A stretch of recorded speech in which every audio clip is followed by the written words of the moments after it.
Boa tarde, pessoal, tudo bem? Vamos iniciar o nosso debate hoje com a professora Meire. Estamos eu, voluntária Milena e a Andresa. Vamos estar mediando aqui junto com vocês. A gente está com um pequeno atraso de alguns minutos por conta de uma chuva torrencial que caiu em Foz. Então a gente conseguiu agora chegar e vai transmitir então o debate para vocês.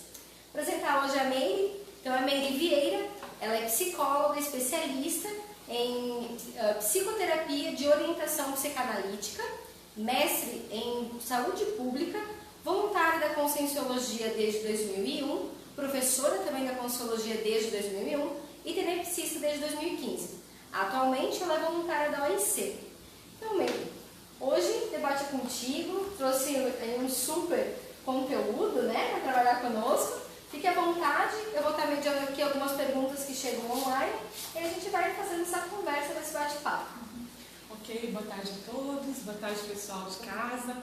Então hoje a gente trouxe para conversar aqui na Evolucim um livro do psicanalista Winnicott, Tudo Começa em Casa. É um livro muito interessante desse psicanalista inglês, né, o Donald Woods Winnicott, que nasceu em Plymouth em 7 de abril de 1986. Ele viveu 75 anos, então dessomou em janeiro de 1971. Esse livro ele é muito interessante porque ele parte de uma experiência de alguém que teve a sua atuação enquanto médico, pediatra e psicanalista numa época muito rica, enquanto vivências, né, cheia de muitas situações, como por exemplo as duas guerras mundiais. Então o Winnicott ele atendeu as crianças durante esse período de guerra, participou do movimento que houve em Londres, né, de evacuação de Londres por conta da guerra, e as crianças foram separadas das suas famílias. Então isso trouxe para ele uma experiência bastante significativa. É um dos psicanalistas que mais atendeu casos aí. A história do Winnicott, queria apresentar um pouquinho, né, porque nem todo mundo aí conhece os psicanalistas, esse pessoal aí que fez história na nossa contemporaneidade. Ele estudou, aos 14 anos ele foi estudar no internato, e de lá ele saiu para cursar biologia e depois medicina na Universidade de Cambridge. Trabalhou durante 40 anos no Hospital Huntington, acho que é assim que lê, né? E nesse hospital ele atuou como pediatra, psiquiatra e psicanalista de crianças. A gente sempre associa quem é da psicologia e estiver em casa me ouvindo, já possivelmente conhece o Winnicott e associa muito ele à clínica infantil. No entanto, o Winnicott atendeu crianças, adolescentes e adultos e ele traz uma contribuição muito significativa para a psicanálise, porque ele trata, assim, do ponto de vista da psicanálise, não só daquilo que Freud trouxe, que foi o estudo do inconsciente e de todas as contribuições que Freud faz, né? Mas o Winnicott, o cerne da contribuição dele está no desenvolvimento maturacional do ser humano. Então, nessa contribuição, ele vai marcando o seu lugar na história da psicanálise a partir principalmente dos estudos da relação da mãe e do bebê. Então, a gente vai falar aqui de muitas situações que ocorrem no cotidiano de todo mundo, e uma contribuição que eu considero talvez uma das mais significativas é que o Winnicott fala da saúde.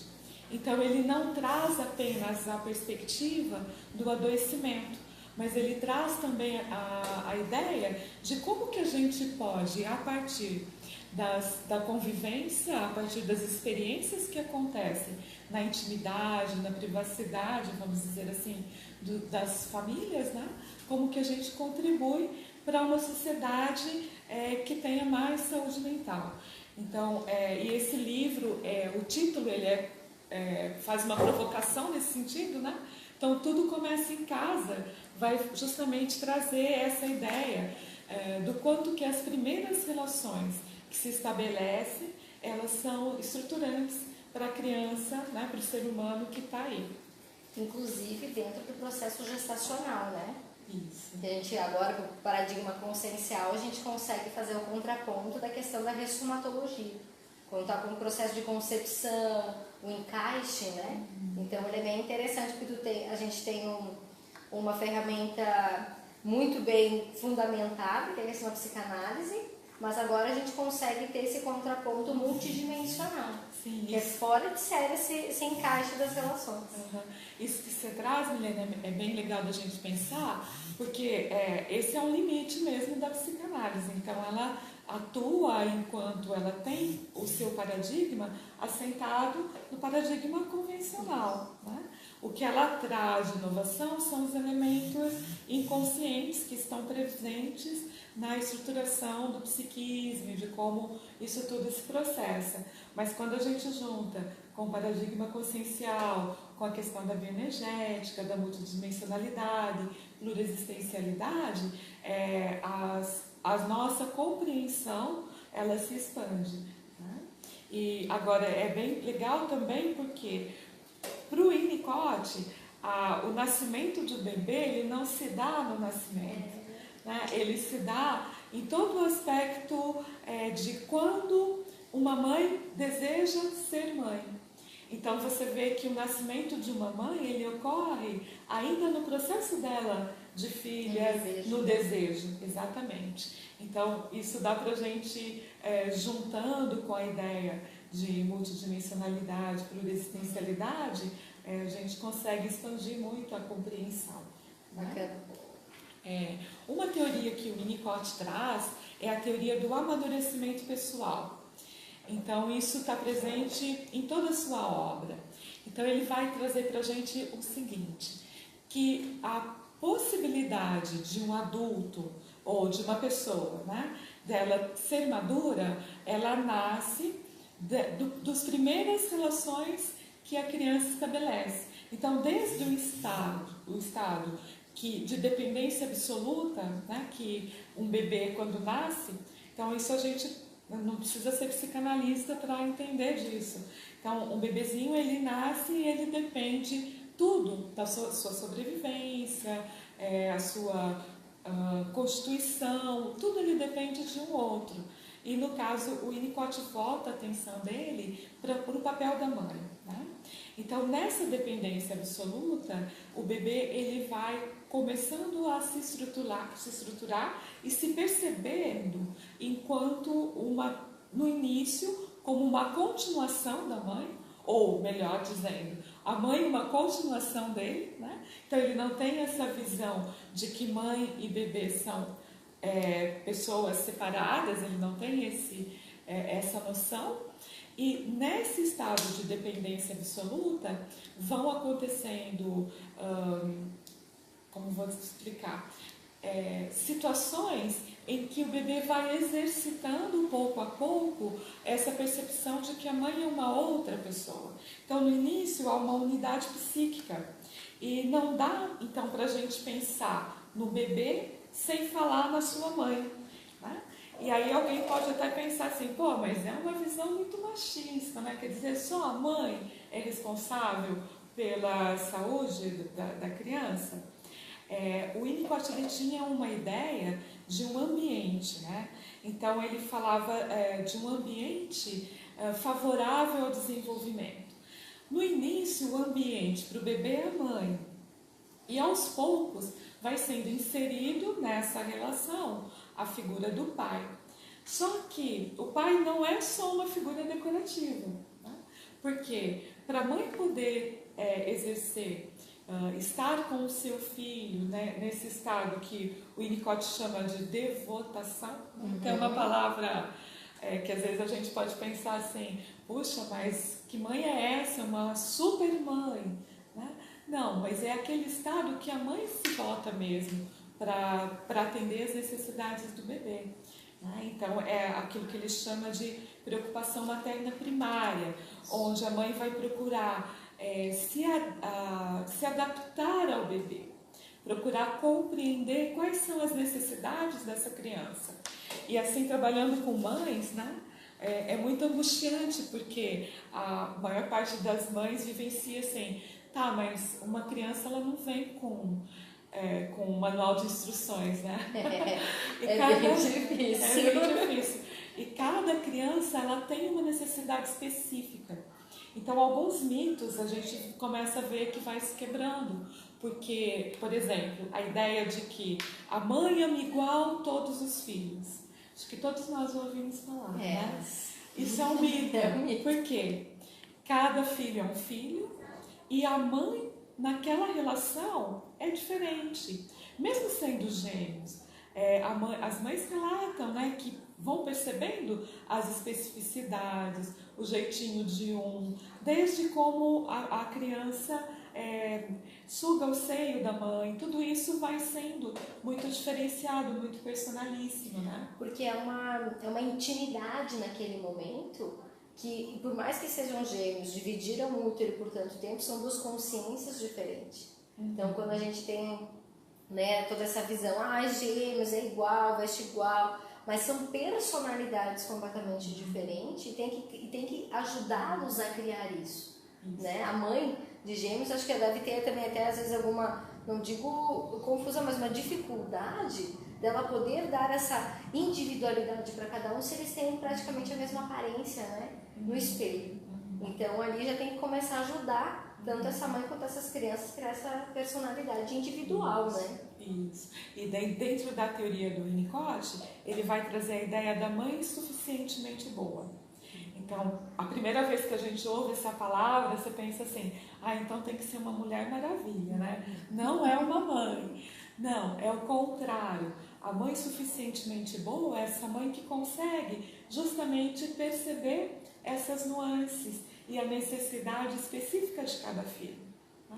E, na medida do possível, atender essas necessidades dentro do estágio do desenvolvimento.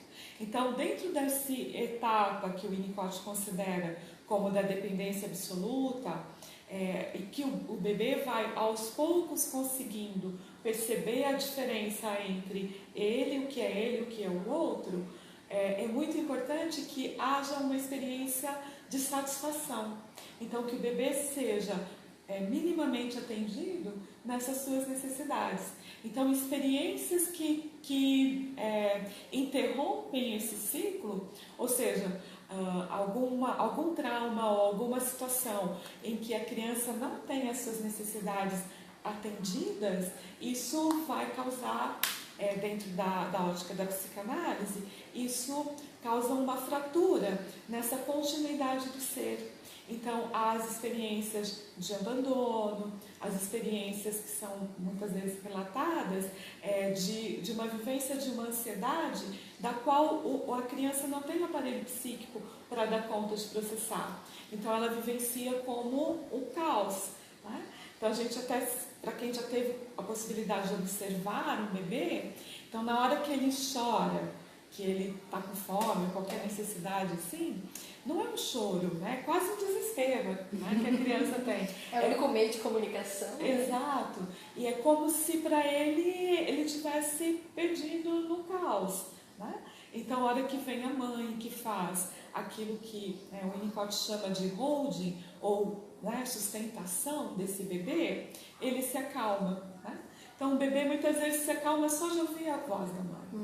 Então, isso causa uma experiência que mais tarde o Winnicott vai dizer que é a base de um dos elementos fundamentais para o ser humano enquanto maturidade, que é a confiança. Então, a gente entende na psicanálise como a importância fundamental dessas primeiras experiências enquanto estruturantes de toda essa base para o desenvolvimento de um psiquismo. Né? Só que aí o desenvolvimento vai se processando. E aí é preciso que, naturalmente, as frustrações aconteçam, porque isso também é necessário. Uma criança que tem todas as suas necessidades atendidas durante muito tempo, ela vai ter muita dificuldade em lidar com frustração.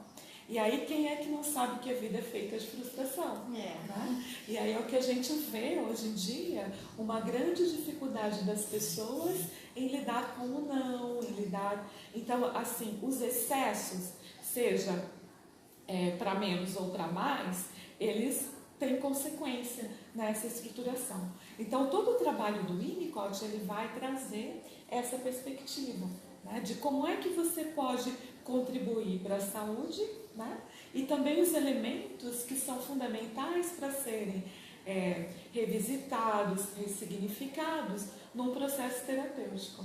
Né? Então, ele, dentro se a gente for pegar, só para terminar essa parte de contextualização do Winnicott enquanto um autor da psicanálise, ele expande muito a visão de Freud, né? Tanto assim, trazendo não só a sexualidade como um aspecto motor para compreendermos os problemas humanos, mas ele vai trazer também a noção de ser, de continuidade do ser, a questão da existência autêntica, né? Que nesse livro tem um capítulo só sobre isso, que vai falar sobre o verdadeiro e o falso self, que são experiências que a gente vê muito chegando nos nossos consultórios, muito sofrimento humano associado a essa experiência de não autenticidade. Né? A noção de saúde, que acho que é uma das contribuições mais ricas em termos assim, de psicanálise, porque muitas vezes a psicanálise é associada aos adoecimentos, né? E o Winnicott, ele traz essa visão de que do que é a saúde, de um modelo de saúde, de formas como a gente possa fomentar para ampliar a ideia de saúde, né? A compreensão da natureza humana e a questão do homem dando sentido a si mesmo e ao mundo, como sendo essencial nessa ideia.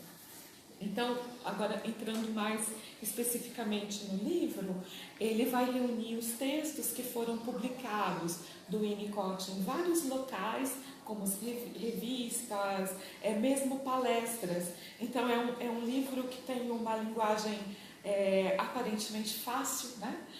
Eu falo aparentemente porque ela traz conceitos que não são tão simples de compreender, mas ele atuava de uma forma muito próxima da pessoa.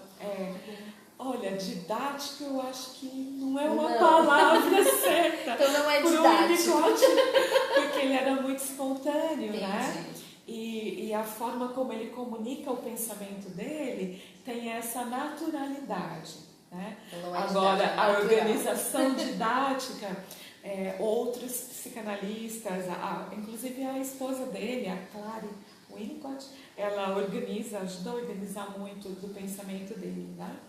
Mas no caso desse livro, então ele traz algumas conferências que ele fez em importantes faculdades, né, Oxford, Cambridge, da Inglaterra, mas também conferências que ele fazia para os pais. Ele falava na rádio, o Winnicott tinha um programa que ele ia na rádio falar das questões psíquicas que aconteciam do relacionamento mãe-bebê. Então ele tentava. A prática dele foi muito nessa democratização e nessa abertura da psicanálise, né? Muito, muito interessante. Ele tinha um princípio que era assim, essas questões mais metapsicológicas, falavam, olha, legal isso, bacana, tal, mas vamos descrever a coisa como ela se dá? Então, ele tinha muito essa preocupação, né? Com isso ele atingiu um público bastante extenso, né? Ele vai apresentar um cerne, eu acho que esse livro ele traz, foi até por isso a escolha, né, de ser um texto mais palatável para quem não é exatamente da área, né, e para quem não conhece a psicanálise, e ele organiza o livro em 3 partes. Um que ele vai falar da saúde da doença, outro que ele vai centrar na questão da família, né, enquanto esse ambiente fundamental, né, e depois no final ele faz algumas reflexões sobre a sociedade. Assim, bem interessante. Então, essas são as 3 partes que o Winnicott organiza. Eu tô falando aqui, né? Se vocês tiverem questões, vocês vão só estou vendo aqui algumas questões que o pessoal coloca, depois a gente vai colocando. Tá bem. Então, ele é um psicanalista que, na minha opinião, é um dos psicanalistas que mais reviveu o processo tal qual Freud coloca, da psicanálise enquanto um método de investigação do psiquismo humano. Mais do que teoria, porque teoria numa ciência ela está para ser derrubada, vamos dizer assim, né? Ela está para ser questionada. Então a teoria ela sofre naturalmente evoluções, refutações, né? Agora o método ele permanece. Por quê? Ainda se considera o método freudiano, né, de investigação do inconsciente e a forma como isso se dá como uma questão inovadora, né? Só que a frase dele, para a gente se aproximando um pouquinho do autor, né? Então, eu sou produto da escola freudiana, o que não quer dizer que tomo como correto tudo que a escola psicanalítica produziu. Isso seria um absurdo, visto que Freud continuou modificando sua teoria como cientista até sua morte. Eu estou nas mãos do Freud, mas não no seu polegar. Então são falas dele que eu acho muito interessante. Então ele nunca se considerou capaz de seguir quem quer que fosse, né? Ele tinha muito essa questão da criatividade, da originalidade. Então é um dos psicanalistas que mais contribuiu criativamente com a construção da psicanálise. Depois de Freud. Porque isso. Parece que teve um momento, né, no surgimento da psicanálise com o Freud, que muita coisa cristalizou. Isso. E mesmo ele, pós todo o processo da pesquisa e na questão até, né, como o Winnicott mesmo disse, a questão de até a sua morte ele foi escrevendo para aprimorar a técnica, muitos estudaram, fizeram daquilo uma verdade absoluta, né? Que é o que a gente fala muito aqui, né? Na questão das verpons, que são as verdades de ponta, né? Que chegam na ciência, que elas podem ser refutadas. Então isso é um pensamento muito, muito científico, criativo, que pode ser refutado e está tudo bem. E está tudo bem refutar a ideia de Freud, né? As coisas se modificam. Isso. Então ele fica muito tranquilo em falar que está tudo bem, que não é o polegar do Freud. E essa posição que ele teve, ele viveu numa época que era justamente a época das grandes escolas psicanalíticas. Então existia uma guerra, né? Assim, quem é da intelectual ali. Ah, eu sou partidário de Ana Freud. Isso. Ah, não, eu sou partidário de Melanie Klein. Isso. E aí fazia, né? E o Winnicott ele falava, olha, as duas são muito interessantes, mas eu tenho um jeito. Eu vou seguir o que eu acho que é melhor. Só que ele nunca se colocou enquanto uma escola, porque ele era contrário a essa visão, né? Então, é um movimento que hoje, na atualidade, a gente vê na psicanálise. Então, muito mais essa visão de escolas, de pensamentos muito fechados, isso não é a psicanálise na atualidade. Ele já vivenciou no meio da guerra, vamos dizer assim, entre essas duas importantes figuras da psicanálise. E ele tinha uma posição assim muito diplomática na minha maneira de ver, que era às vezes a gente dizia que o Winnicott era do grupo do meio, mas não era um grupo do meio no sentido de vamos botar panos quentes, né? Ele, ok, esse é teu jeito, mas penso de uma outra forma, a minha prática mostra outro caminho. E isso era o que Freud fazia. Então, Freud nunca teve pudor nenhum em refazer uma afirmação que ele tinha quando a prática mostrava uma outra coisa. Porque às vezes a teoria, ela te indica uma situação e no momento da aplicabilidade daquela teoria, ela vai te mostrar outro aspecto, ainda mais se tratando de pessoas. Exato. Então tem que ter uma mente muito aberta em Sim. relação a isso. Pessoas, um momento de uma iniciação, né, de um processo, porque não se tinha antes nada. Não. A psicanálise inaugurou essa forma de tratamento, né, do psiquismo. Então você não tinha um parâmetro, então temos a psicanálise, como hoje a gente tem várias teorias, e você tem um universo muito mais rico de ofertas, né? Agora, naquela época não se tinha isso. E se estava construindo esse caminho. Então, foi muito necessário, e acho que psicanalistas com essa formação de cientista, que conseguiam fazer na sua prática essa vivência, eu acho que é por isso que a psicanálise permanece até hoje como uma possibilidade, né, de tratamento dentro daquilo que a gente vê como as psicoterapias. Temos uma pergunta, Amélia. Claro, podemos entrar? Claro. Então aqui é a Flávia, né? A Flávia de São Paulo. Assim, como era o brincar, né, de Winnicott, e o relacionamento desde o brincar entre a criança e a família. Então acho que a pergunta era em relação, como que é esse relacionamento da brincadeira? Bacana, Flávia, a tua pergunta. O Winnicott, ele tem um livro chamado O Brincar e a Realidade. Então, não é exatamente esse que a gente está discutindo, né? Mas nesse livro ele traz uma perspectiva do brincar, não como só um aspecto lúdico, nada contra o lúdico, né? Mas assim, o brincar para o Winnicott era tal qual o trabalho do adulto. Então é através do brincar que a criança não só expressa o seu mundo interno, como concebe, por exemplo, Melanie Klein, né? Mas ela também, além de expressar, ela vai organizando e reorganizando o seu mundo psíquico.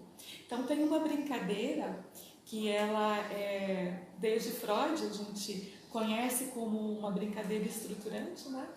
Que é aquela brincadeira do cut. Todo mundo acho que já lembra das crianças brincando do esconde, né? Esconde aparece. Isso. Não, você mostra um objeto para a criança, aí você tira do campo de visão dela. Em geral a gente fala, cut, achou. Isso. Não é assim? Então, esse brincar infantil do bebê... Cada cultura tem um nome, né? Eu já tenho outro nome. Esse brincar, ele está elaborando justamente a separação da mãe. Porque quando a mãe sai do campo de visão, os estudos, né, mostram que a criança ela consegue guardar a permanência da mãe por pouco tempo. E quando ela começa a brincar do cut lá, do cut achou, ela começa a elaborar a presença e a ausência. E de que quando o objeto, né, a mãe ou qualquer coisa, não está presente, mas daqui a pouco pode voltar. Então, essa história de que a mãe saiu, mas que ela vai voltar, isso aplaca as angústias de separação. Então, é um brincar natural que as crianças exercitam e que é, ao mesmo tempo, estruturante, que vai ajudando ela a passar para a próxima fase, que é do estado da dependência relativa. Então, ainda a criança, ela vai depender do adulto, né? Mas já é uma dependência que ela consegue se sustentar na ausência desse adulto. Até então, até uns 2 anos, mais ou menos, é ruim a gente falar de idade, porque hoje as coisas estão muito aceleradas, né? Então, essas coisas, elas mudam bastante. Então, o brincar tem essa característica para o Winnicott, de algo através do qual a criança vai expressar e elaborar questões que se passam no seu psiquismo, tanto de eventos que ela não está entendendo, quanto dos processos psíquicos enquanto estrutura. Mais algum aí? Não, por enquanto. Tá. Então vou entrar aqui na parte que o Winnicott fala da saúde da doença. Então ele vai dizer assim, que seria um erro a gente pensar que pode avaliar uma pessoa sem levar em conta o seu lugar na sociedade. Então aqui também a gente vê já claramente ele colocando, né, uma ideia que muitas vezes a gente tem errônea em relação à psicanálise. A psicanálise só está interessada no indivíduo, no psiquismo. Tá, mas não existe psiquismo fora de uma cultura.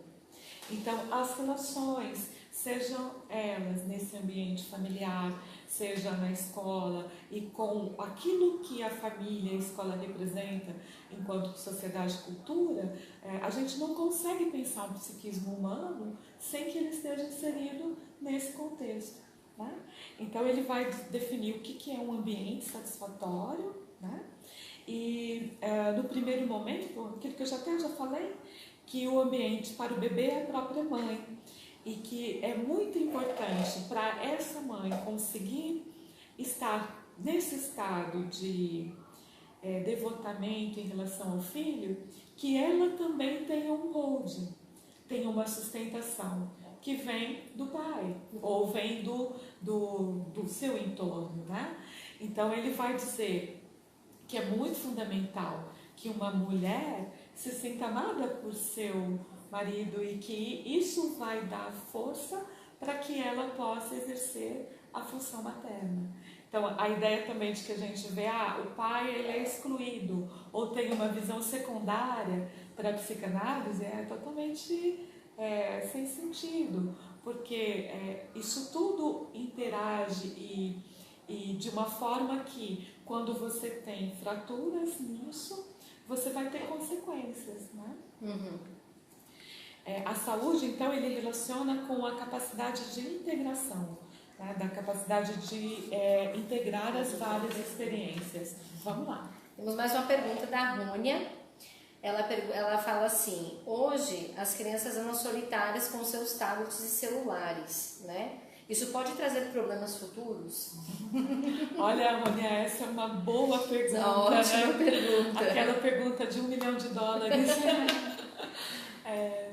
Veja, acho que tudo depende muito de como é feito a mediação. Né? Eu acho que é muito sério hoje a família, a gente pensar nessa importância da família, né, para os filhos. Porque a gente, né, enquanto pessoas que trabalham, que têm uma vida social, a gente tem pouco tempo, na verdade, para dedicar às crianças. E as crianças precisam dessa dedicação. Né?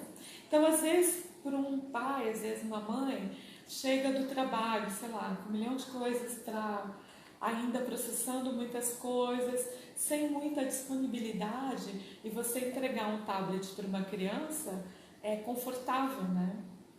Só que, e aí? E aquela qualidade da interação? Por outro lado também, acho que é pouco provável que uma família consiga criar os seus filhos sem essa mediação tecnológica. Hoje em dia não tem como. Ele já nasce, eu falo que ele já nasce com chip, com input conecta, diferente. Mas é importante que a família faça parte disso, que ela saiba, então, o que essa criança está vendo, coloque o limite. Então, talvez na minha época de infância, que não tinha tablet, computador, celular, também. a gente também gostava de ficar brincando o tempo todo e pai e mãe tinha que dar um limite, não era assim? Uhum. Então, por que é diferente com os meios digitais? Né? Eu acho. Você não vê a diferença do brincar com objetos, com construção, do que num tablet que a criança não está desenvolvendo a criatividade, ou ela só está recebendo, assistindo vídeo. Então, isso vai impactar nessa diferença de criação? Eu acho que isso merece estudo. Né? Dizer assim, o que vai impactar, eu não me sinto com autoridade aí. Mas assim, o que eu percebo? Tem muitos jogos, tem muitos... tem criança que vai pesquisar no YouTube, não sei o que, e descobre um monte de coisa. Pode ser rico. O que não pode ser, o que eu acho que causa danos, é você deixar a criança sozinha com o meio, né, com o digital, como uma forma de você se aliviar. Isso eu acho que é o problema, sabe? Porque aí ele vai sentir, a criança vai sentir a tua falta e você vai estar expondo o teu filho para o mundo. E a gente sabe de que mundo estamos falando, né? Então a gente tem muitas situações que as crianças são vítimas, até de uma forma inocente, sei lá, se eu pudesse dizer essa palavra, né? Mas assim, de uma forma sem que elas consigam entender as consequências. Então acho que isso é o mais sério. E claro, com o que brincar, né? Com que jogos? Tem muitos jogos criativos, tem muitos jogos que estimulam o aprendizado, inclusive. Mas isso precisa da mediação dos pais. A criança, ela necessita disso. E eu acho que as famílias não podem se absorver, sei lá, se abster, melhor palavra, dessa função. E hoje a gente vê muito isso. Então, muitas vezes que a gente recebe no consultório, quando eu atendia, famílias que vêm, olha, meu filho está com esse problema, então resolve. Terceirização. Como se isso não fizesse parte da própria dinâmica familiar. Exatamente. Né? Isso não dá para a gente aceitar ocupar esses lugares. Os professores também reclamam disso, né? Olha, muitas vezes os pais, e não é por maldade, mas muitas vezes por não saber como fazer, né? Eu acho que uma coisa que o trabalho do Winnicott traz com esse título, né, é dizendo da relevância e da importância do papel da família nesse processo de construção da saúde psíquica de uma criança. Bom, trazendo esse gancho que você acabou de falar, temos mais uma pergunta, né, da questão da família. Então, a Flávia também traz para nós, ela pergunta novamente sobre o surgimento das novas famílias hoje, do século XXI, que são famílias de pais do mesmo sexo, né? Onde a criança vai ter duas mulheres, né? Sendo duas mães, dois pais. Como é que fica na visão, ou se ele já trata alguma coisa naquela época, o que ele traz daquela época em relação a famílias hoje que nós temos duas mulheres ou dois homens, né, criando uma criança, como os casais homoafetivos hoje que a gente tem no século XXI. O que ele trata? Ou se ele não trata daquele assunto. Eu desconheço alguma coisa do Winnicott nesse sentido, né? Talvez já tenham estudos que utilizam a própria teoria, mas como decorrência. Agora, eu acho que a gente pode pensar nos papéis, né? Então, os papéis maternos, paternos, papéis masculino e feminino, isso pode circular num casal homoafetivo. Tudo depende de como essa relação se estabelece, a dinâmica da família, que lugar que essa criança está nessa relação. Isso é muito sério. Então, o Winnicott fala muito disso, né? A criança, ela ocupa um lugar na dinâmica da família. E muitas vezes, se você tem um filho para tampar ou tamponar um buraco que você tem na sua vida, uma insatisfação, você já de saída traz para essa criança um peso, uma responsabilidade que não é em que vai ter consequência.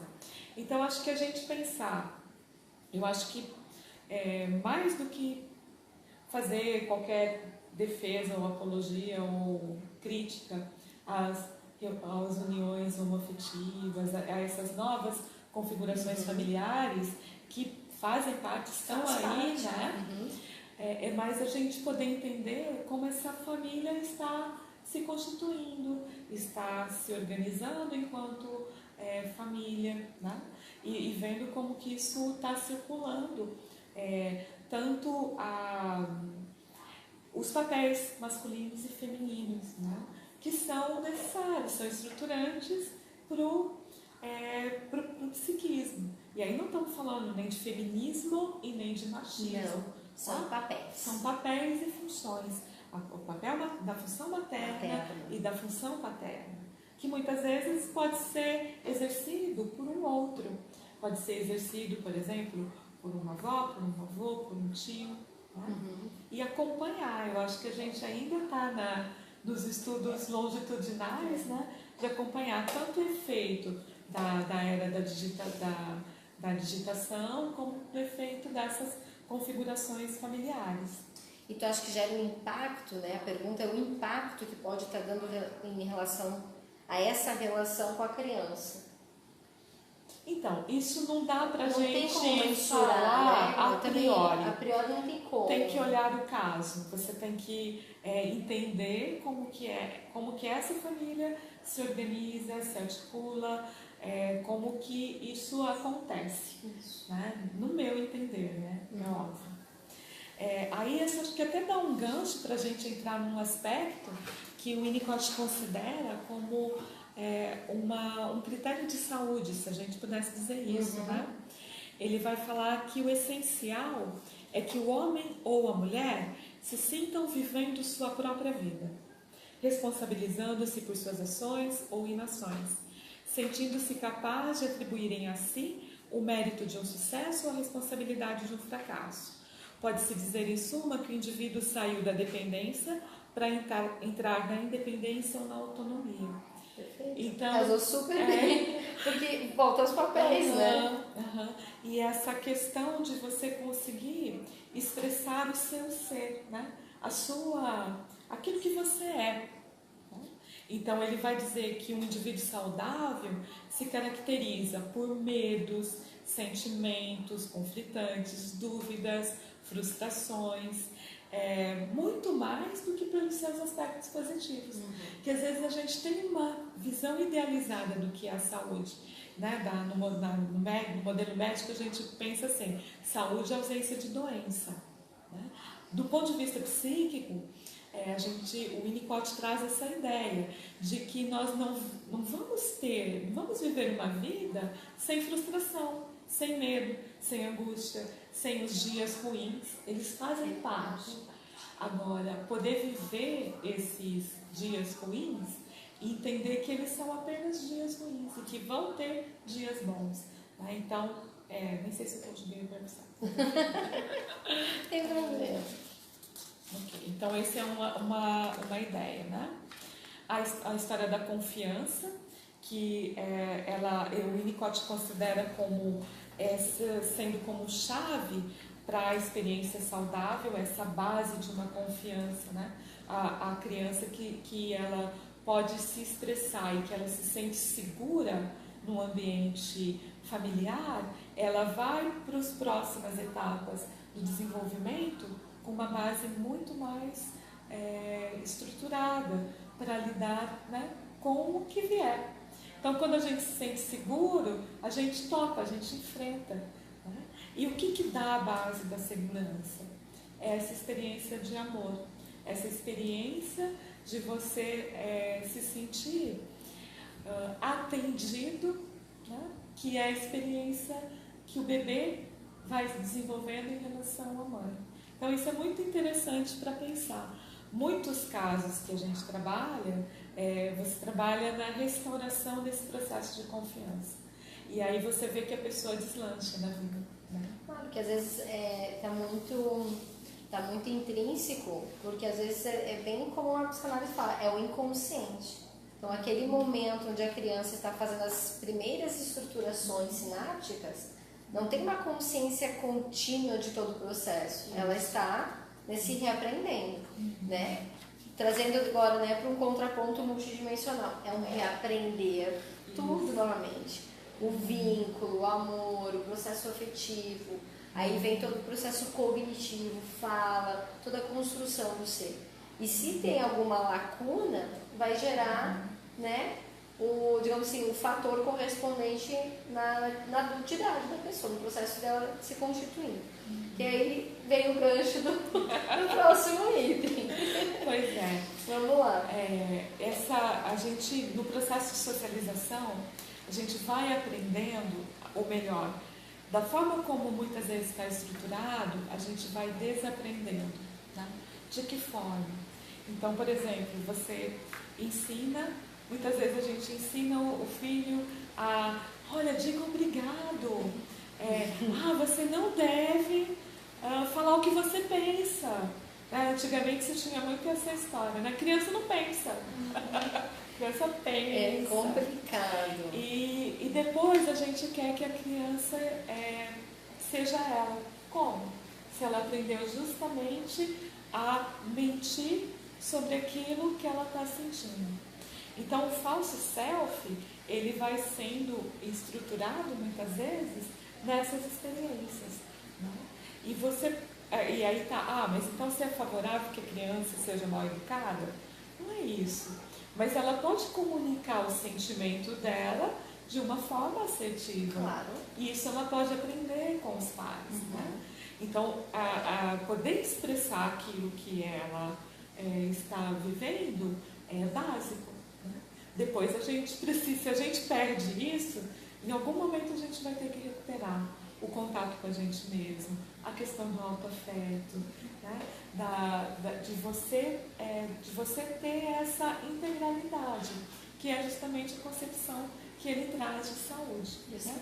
Tem mais uma pergunta? A gente tem uma pergunta aqui, na verdade. A Rônia trouxe assim, o processo das redes sociais, né? O que você acha das redes sociais que hoje contribuem com alto índice de suicídios? Acho que muitas pessoas se baseiam em fotos, de padronização da sociedade, o mundo ter um padrão. Então, o que está, digamos assim, ruim, né, principalmente com a criança e o adolescente? Então, como que isso se estabelece, né, nessa visão que a gente está falando agora de confiança, do verdadeiro e falso self? Né? Que contraponto o Winnicott pode trazer para nós com a nossa atual sociedade? Pois é. Seria muito interessante ouvi-lo, né? Quem sabe, nesse instante. Mas veja, acho que dá pra gente pensar algumas questões, né? Eu acho que as redes sociais também, ela é um fenômeno que não tem volta. Não tem volta. O que a gente vê especificamente nessa história, na questão do suicídio, você vê, sim, muitas sites e até apologia a isso, a automutilação, né? Isso causa muita preocupação. Tem um contraponto que também você vê pelos sistemas do Google, Facebook, quando você coloca algumas questões que está relacionado ao suicídio, imediatamente entra um anúncio, né? Por exemplo, do CVV, que é o Centro de Valorização da Vida, que há mais de 50 anos atua na prevenção do suicídio. Então, vem uma pergunta: você deseja conhecer formas de apoio para momento? Você está passando por um momento de crise? Deseja conhecer formas de apoio? Então, aí a gente tem esses dois lados, né, acontecendo. Eu acho que, do que eu entendo do Winnicott, o que ele traria é, de novo, a responsabilidade das famílias. Das famílias. Porque de acompanhar, né, e de estar presente, fazendo essa mediação entre o seu filho, as redes sociais, o mundo digital e tudo o que acontece.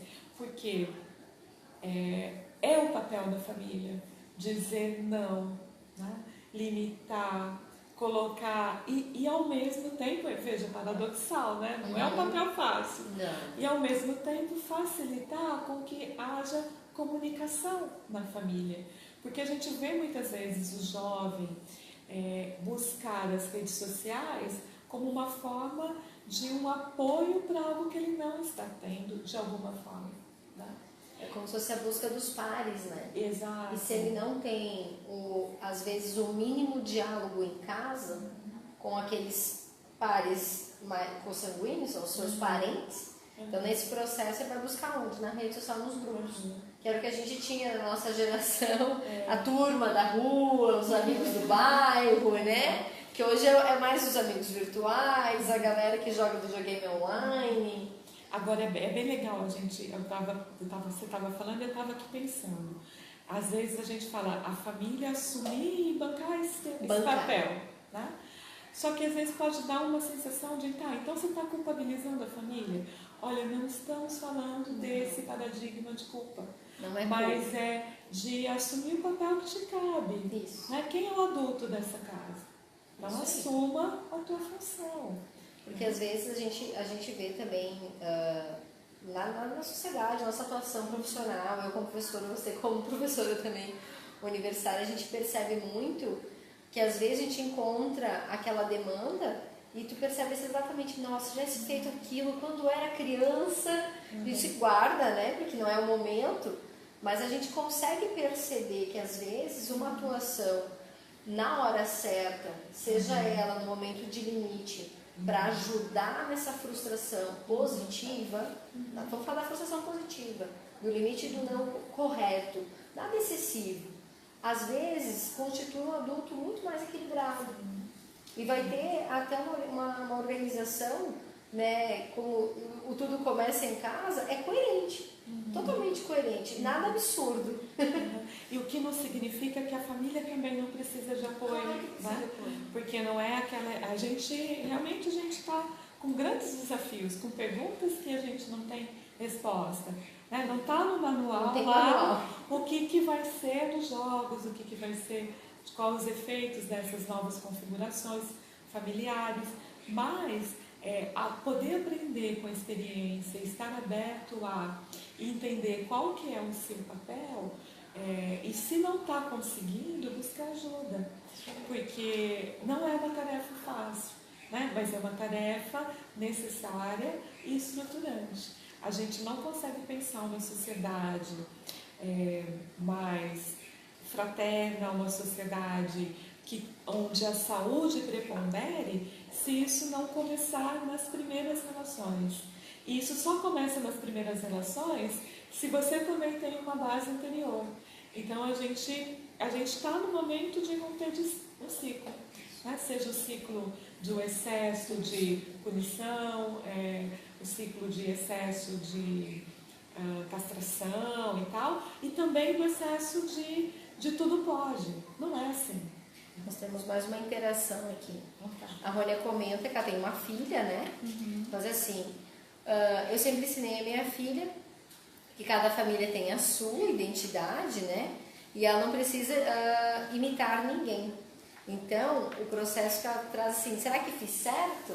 Né? Olha, o Winnicott ia dizer que sim, né? Ele tem até uma fala que diz assim, é importante você viver como 6 anos aos 6 anos. Aos 6 anos. Então, essa questão do limite e dessa comparação, né? Então, às vezes a criança fala, mas meu amigo pode ficar assistindo, sei lá, o que, até 10 horas. Você não é seu amigo. Você não é seu amigo.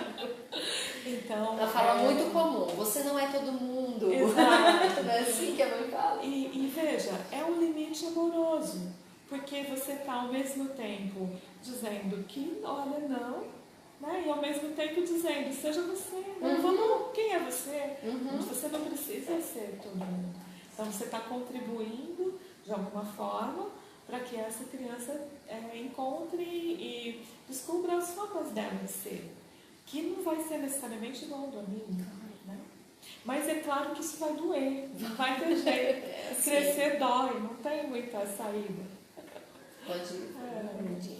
Então, veja, aquilo que somos depende muito do ponto que atingimos no nosso desenvolvimento emocional.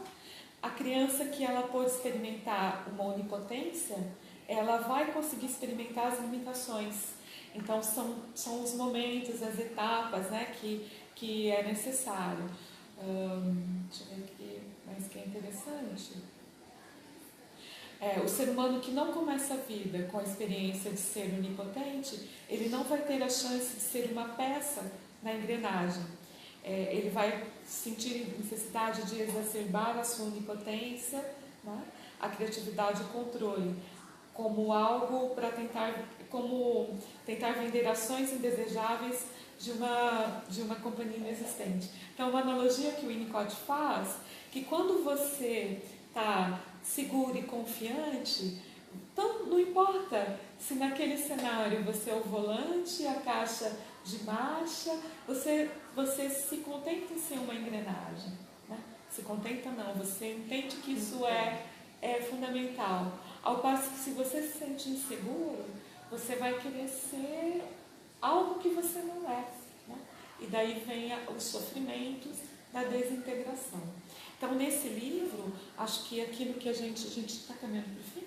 Não, temos mais 5 minutinhos. Pode Temos falar. mais? Temos Tá. tempo. Temos tempo. Então, tá. Esse livro, ele traz muito essa ideia, né, de como a gente pode, a partir dessas experiências, seja de você conseguir propiciar para a criança um desenvolvimento satisfatório, né? E dessa questão também das limitações. Então, como a gente tem mais alguns minutinhos, eu tinha até pulado isso. Não pule, temos tempo. Tem uma coisa que o Winnicott traz da vivência criativa, né? Então, ele coloca isso como uma possibilidade que a gente só pode experimentar a partir da experiência do ser. Por quê? Antes de eu conseguir fazer algo, eu preciso ser. Né? Isso é profundo, eu acho que da ideia do Winnicott, mas dentro dessa perspectiva que ele faz de descrição dos fenômenos, é como se assim, para eu ajudar alguém a mostrar o seu potencial, eu preciso dar para esse alguém algum nível de sustentação em que a pessoa se sinta confiante. E aí ela consegue ter um fôlego, né, para resgatar a sua autenticidade, a sua experiência de ser no mundo. Então, esse fazer que é gerado a partir da experiência de ser, indica que a pessoa está viva. Indica que ela está acompanhando o ciclo da vida. Em contraponto, ele vai dizer que justamente o tédio, que é algo do qual a gente vê, né? Como eu falo que a principal patologia dos adolescentes é o tédio, né? É um negócio, você olha e você fala, nossa, mas cadê a vida, né? Ele justamente resulta do tamponamento dessa vida criativa, né? Que provém do indivíduo e não da parceria, ainda que um parceiro possa inspirar a criatividade. Então ele diz assim, que você só vai poder ajudar uma pessoa a manifestar a sua criatividade a partir dessa experiência dela de ser. Então, resgatando o verdadeiro self, essas experiências, essa construção da confiança, para que a pessoa possa se lançar, se aventurar. Né? Acho isso muito rico para a experiência, tanto clínica quanto na experiência, acho que dos próprios pais, né?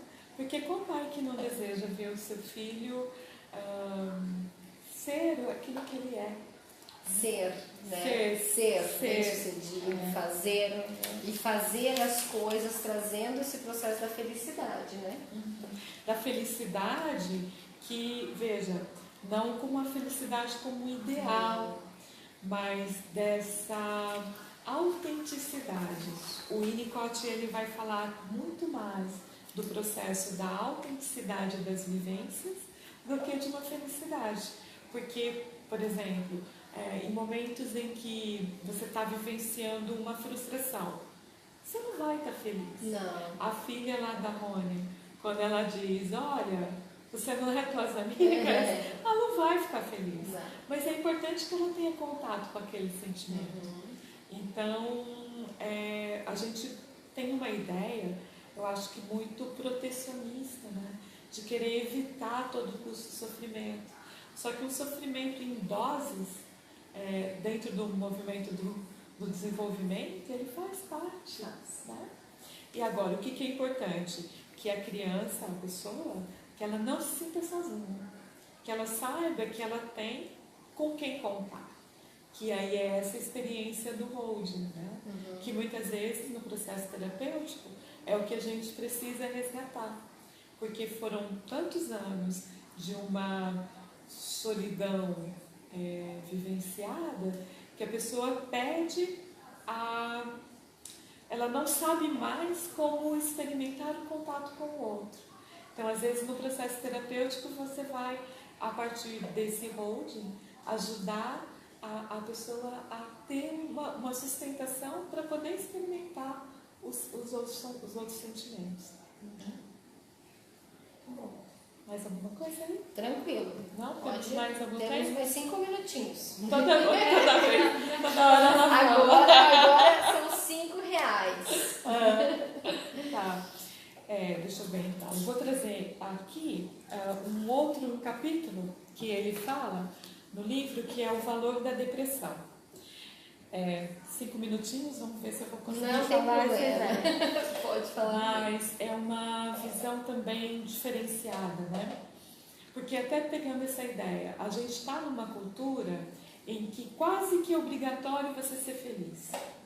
Só que é uma felicidade de plástico, né? É assim... Frágil. Digamos, né? Quebra. Então você está lá.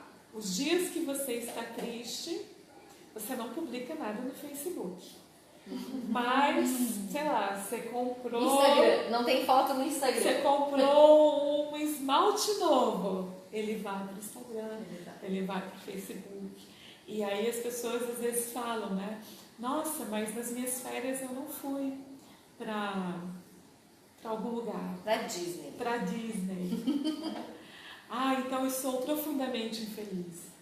Por quê? Porque você tem uma cultura do fazer, né? Uma cultura de mostrar, uma cultura que ela é muito frágil. Agora, aí ele vai trazer a questão da depressão. Que na visão do Winnicott, a depressão, ela vai ser um momento em que ela é muito do resultado dessa integração. Então, por exemplo, na hora que você recebe um não e que você tem que integrar aquele não na tua vivência, às vezes você vai sentir, sim, alguma tristeza, né? Só que isso é muito bom. Aonde que entra o problema? É quando a gente começa a mascarar os efeitos da depressão, né? Então você não, por dentro você está destruído, mas você está com um sorrisão, né? Tipo, tá tudo bem, beleza, tô de boa. E aí você começa a ter uma coisa mais complicada, que é justamente a experiência do false self. Então, às vezes a pessoa ela vai acostumando tanto com aquilo que ela quer mostrar, que ela justamente perde contato com ela mesma. Então ele vai dizer que a depressão, quando a pessoa está vivenciando, em si ela traz o germe da recuperação. Por quê? Porque ela pode abrir um caminho construtivo a partir do momento que a pessoa começa a trabalhar isso, né? Realmente para ela sair da depressão. E não para mascarar, e não para esconder, e não para tamponar. Então, e ele diz assim, né, isso eu acho muito interessante, que uma forma de trabalhar com as pessoas com depressão é que ajudá-las a encontrar formas criativas de ser. Então, o que ela pode fazer para o outro? É o se reinventar, né? É o se reinventar e de despertar o senso de... a gente podia chamar de existência. Isso. Né? Então, quando a pessoa começa a voltar a atenção dela para ajudar o outro, é o momento em que ela começa a sair, né, do processo de depressão. Claro que a gente aqui não está falando da depressão enquanto estado psicopatológico, né? Tem várias camadas de depressão, né? Mas ele vai dizer que o humor deprimido e sua resolução é uma questão do arranjo dos elementos internos bons e maus, né? E muitas vezes na dificuldade de aceitar o ódio, de aceitar a negativa. Que na verdade vem também com o entendimento das próprias emoções, né? Uhum. Então a gente, é bem interessante, você falou do processo da felicidade de plástico, que é a questão do não aceitar que aquela emoção está em você. Então você até pode sentir o ódio, a raiva ou outras, né, emoções, e a pessoa fica numa negativa, tanto para as boas quanto para as ruins. Então ela não consegue dar uma certa permissividade de sentir, e aí vai para mascarar. Não, vamos fazer aqui a atitude Mona Lisa, cara de Mona Lisa para sempre, daí não rola. Não rola. Aí chega um momento que quebra, quebra. Né? Quebra. E às vezes a fratura ela é muito profunda. E aí entra para patologia. Aí pode entrar para patologia e pode ser necessário algumas medidas que são muito duras, né? Muitas vezes você, na época, do Winnicott, ele muitas vezes tratava casos de pacientes com uma depressão mais severa com internamento. Né? Porque como uma forma de proteção, uma forma de fornecer um hold né, controlado, para que a pessoa pudesse vivenciar aquela etapa e aos poucos ir se recuperando, até que ela conseguia começar a entrar no movimento de trabalhar essas questões, de ressignificar, de integração, né, enfim, daquilo que precisava ser trabalhado. E a terapêutica que ele usava pós essa etapa era, tá bom, então o que você vai poder fazer? Né? Então, de colocar muito a pessoa em movimento. Né? Protagonista, né? Isso. E assim, dela realmente ajudar outras pessoas. E aí eu me lembro muito do professor Valdo dizendo, né? De como, olha, a depressão a gente trata dessa forma. Ajudando outras pessoas. Colocando a pessoa para funcionar dentro daquilo que ela pode, é óbvio. Sempre, né? Respeitando o limite. Respeitando o limite, mas para que ela possa experimentar o quanto é bom você ter a experiência de assistir ao outro. Né? E aí, assim, pra gente que é psicólogo e trabalha nessa área, é muito legal, porque muitas vezes a gente consegue até trabalhar as nossas coisas ao ajudar o outro. Então eu falo que às vezes a gente tinha que pagar para os nossos pacientes. Alguns. Nesse caso, entraria a depressão pós-parto? Então, aí a depressão pós-parto, ela pode ter algumas nuances, né, que vai desde do próprio impacto que tem aquela criança, se a gente for pensar no paradigma consciencial, né, do impacto daquelas energias, né, na mãe e tal, e também pode entrar algum aspecto psiquiátrico, né? Então tudo tem que avaliar, mas num sentido, na depressão pós-parto, o que é fundamental, de uma forma geral, né? É fundamental que essa mãe tenha suporte, que essa mãe tenha um hold, muitas vezes com a mediação do marido ou de familiares, né? E busque ajuda profissional, porque é um período muito crítico, né? É um período que exige muito da mulher. Então, a necessidade de uma intervenção e de você montar essa estrutura que dê sustentação para ela é muito grande, né? É muito urgente. Né? Então, atuar na depressão, acho que é uma das coisas assim, que a gente precisa aprender a fazer um manejo, né, mais adequado, porque não é a gente evitar, né, esses sentimentos.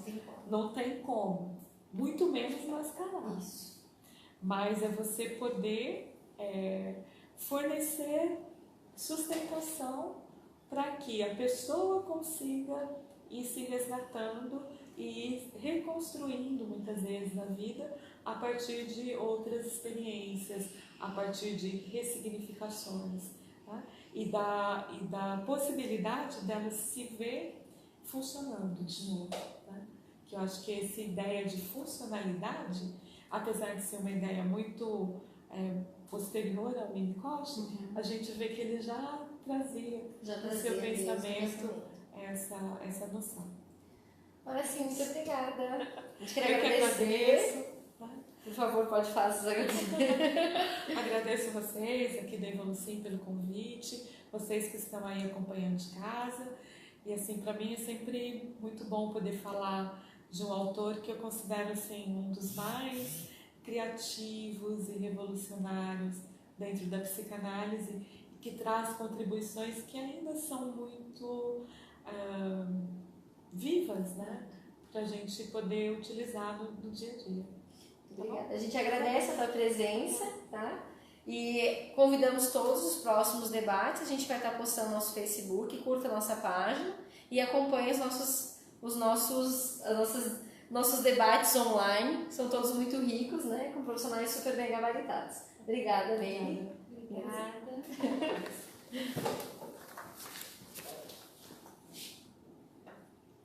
Eu fico me mexendo muito, né? Pera.